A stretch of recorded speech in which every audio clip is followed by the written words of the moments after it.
I'm going to start this video with something that I wrote. Check it out. Good times create weak startups create bad times create strong founders create strong startups, and strong startups create good times. I think that we are starting a fresh cycle, which was predictable when it comes to startups and funding. One of the main signals that I just heard that I think confirms everything is that Y Combinator companies, the YC batch that just finished their demo day, those startups are raising less money than in a long time. Valuations are going down, but also the amount of money that's being raised at an early stage, and founders aren't even going for lead investors anymore. They are doing more with less. These are really good signs. And you're probably wondering, how does this affect you? And if I know my subscribers, we are on the verge of creating a lot of very strong founders because we've just gone through some bad times. Before we continue, my name is Ed King, 7-time funded founder with 2 exits, but that's just a fancy way of saying I failed a bunch of times because I use videos like this and this channel to help startups and early stage founders, especially if you're raising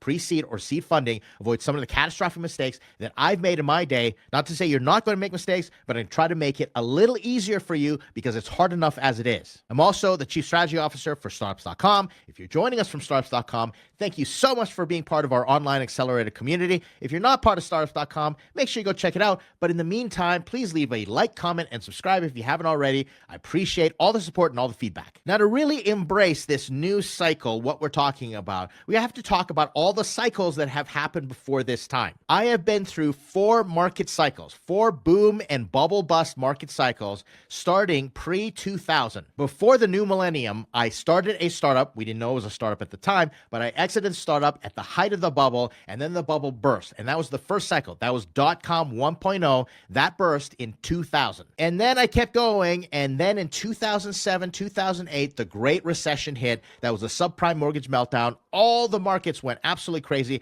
My startup got completely wiped off the map. That was my biggest loss to date. I lost over 8 figures in terms of startup valuation. Everything was gone. That's a story for another day. And then I picked myself back up and I started to rebuild. And lo and behold, I live in Alberta, Canada. And we are smack dab right in the middle of oil and gas country. And in 2014 and 2015, oil prices basically slid to 50%.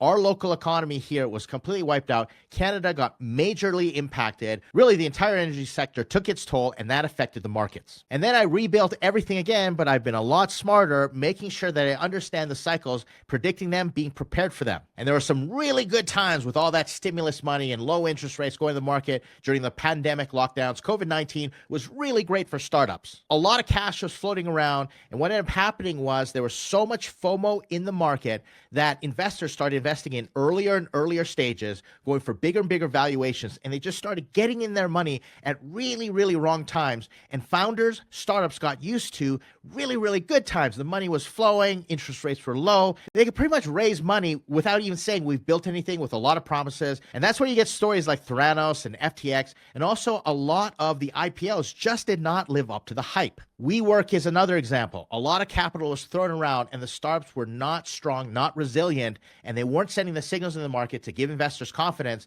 And then poof, in 2023, there was a big mass extinction event. 3,200 startups went belly up, wiping out $27 billion in funding. Silicon Valley Bank was considered ground zero, but truth be told, a lot of the rumblings were happening in the market as it is. We're seeing it now. And now we've gone through multiple years of tech layoffs, a tech session. Valuations of SaaS companies are nowhere where they used to be. And if you miss earnings just by tens of millions of dollars, billions are wiped off your valuation. Your market cap suffers because everybody's so jittery. We can say we're going through really bad times right now. 2024 has not been easy. If you're a founder out there and you are trying to raise capital, especially if you're early stage, pre-product, pre-revenue, pretty much non-existent. But if you're in the early stage and you got a little bit of traction, it's so much harder because the goalposts have moved. What used to be a pre-seed round is now an expectation of seed level metrics, and seed level metrics are not good enough. You need A-level metrics to get a seed round. It's crazy out there, and founders are feeling it. I get it. Bad times, but They create strong founders. I've met so many founders that are incredulous that they're not able to raise money like it was 2021 or even 2022 because they started at the height of the bubble. They started building their startups when things were going really well, and you saw nothing but TechCrunch articles about checks being written left, right, and center, big funds that are being raised, and a lot of hype around starting a startup. But the time that you are ready to raise funding, if you started at the height of the bubble, the market has pretty much crashed. Everybody's frozen. All the LPs have taken their capital. They're not loading up the funds again. It has been tough times, and a lot of founders are pretty salty about it. Trust me, they express those feelings to me. Some founders even go out to blame me and my effort for not letting them raise money. And I get it. I empathize. I know what it's like to be in a situation where you got no runway and you're trying to raise capital, and if you don't, the lights are going to get shut off and all your dreams are going to go poof up in dusk. Like I said, I get it. But let me give you the good news. I recently heard that this new Y Combinator batch, they came out of demo day and they are raising less money, and they are not looking for that lead investor, which means their rounds are pretty small. And that's what it was like back in the day. The checks were so small. You'd raise $1 million at a time. These crazy $5 million, $50 million, $20 million rounds were non-existent. Unless, of course, you're in generative AI, any type of AI, which is its own bubble, and that's going to burst any moment now, trust me. Why am I so bullish on this right now? These stronger founders are going to do more with less. They're more resilient. They're much savvier. They're stretching their dollars because the investors told them to stretch the dollar, do more with less. And guess what? The founders are listening to advice. And now the result is they're not giving as much of their companies away as they used to. So that means investors are not reaching their ownership targets. And that is a good sign because then the money is going to start flowing into other places. Premium ventures that are going to have a bidding war, then the capital starts to expand out and investors have to start taking more and more risks with other startups, and you might be in that batch. It's the perfect time. If you happen to be a founder that has been grinding away since 2022 and you are still alive, you are still making it, and you've got traction, you're getting into revenue where you are primed to pick up the first wave of all this capital spilling into the market. And all it takes are a few great IPOs and a little bit more emotional confidence in the marketplace. Right now, 2024, we're in an election year. I'm not in the US, but we're affected by it. I'm watching it here from Canada. And everybody's going to breathe a collective sigh of relief to figure out, okay, you've got your next president down there. Let's get on with business. And depending on how that affects the market, you might see a bit of a seizure in the marketplace because everybody's emotional, but things are going to settle down. You're going to start seeing IPOs again, and everybody's going to start figuring out how to make money from startups. The foundation of AI is going to get settled in, and everybody's going to look at everything else that's been built on top of AI. There's going to be consolidation, more investments going to happen. The cycle is going to start from scratch. It's going to get frothy again. Like I said, I've lived through 4 crashes. I've had startups being wiped out at various points during some of those crashes.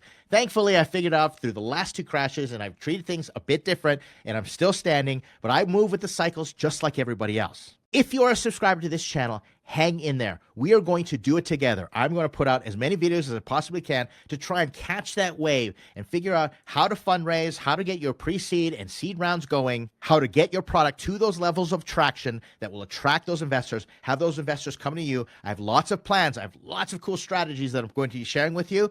Welcome to the new cycle of startups. I believe it's coming. Mark my words. Mark this video right now, and we're going to enjoy this ride together. In the meantime, check out some of these other videos that I've put on the screen, and I appreciate all the support. I appreciate you being part of this community together with me here on YouTube. I'd love to hear what you think. Leave a comment. Let's talk, and I will see you in the next video.